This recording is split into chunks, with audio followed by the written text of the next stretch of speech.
ई ना को हमसे बटम टूट गई।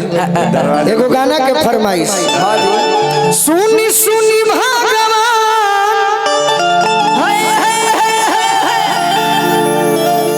जन बिहान होखे दी सरगम पधनि सरगन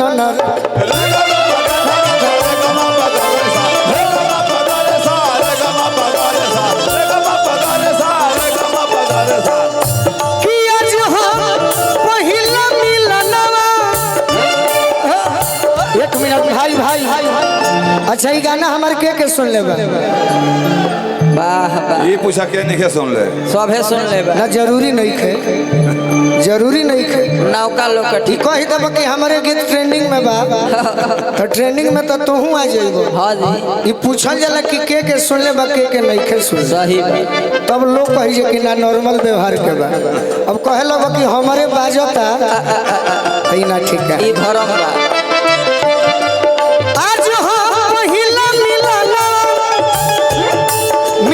सजनी के सजना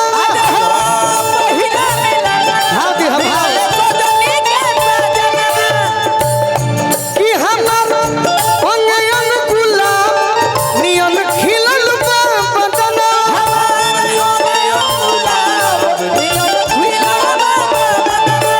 सुनी सुनी भगवान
अच्छा आपका आज जन्मदिन है बाबू, चलो बहुत बहुत आशीर्वाद, शुभकामना। इस लड़की को ताली बजाकर आशीर्वाद दीजिए। हाँ जी। नई कलाकार है, अभी सीख रही है, सरस्वती की कृपा बना रहो, जल्दी बिया, खूब आगे बढ़ो, खूब आगे बढ़ो।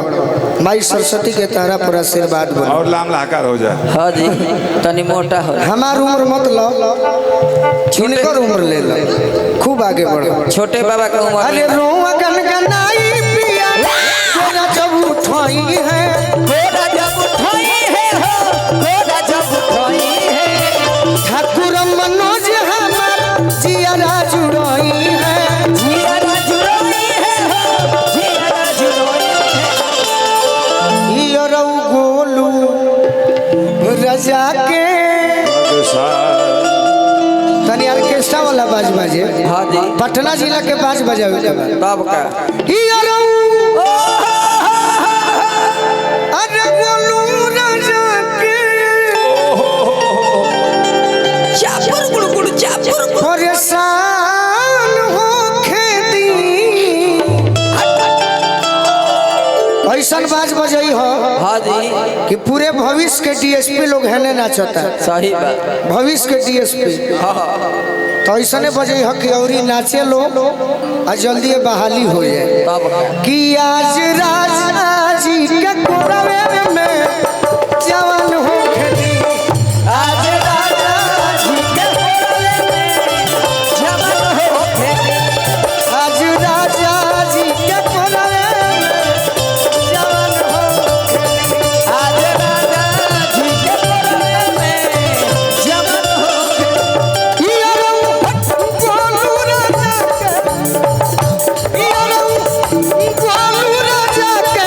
परेशान हो खेती, आज राजा जी के कोरवे में, आज राजा जी के कोरवे में जवान हो खेती, आज राजा जी के कोरवे में जवान हो खेती, राजा जी के कोरवे में जवान हो खेती, आज राजा जी के कोरवे में जवान हो खेती, राजा जी के जवान हो खेती। आई बिकी तिवारी जी।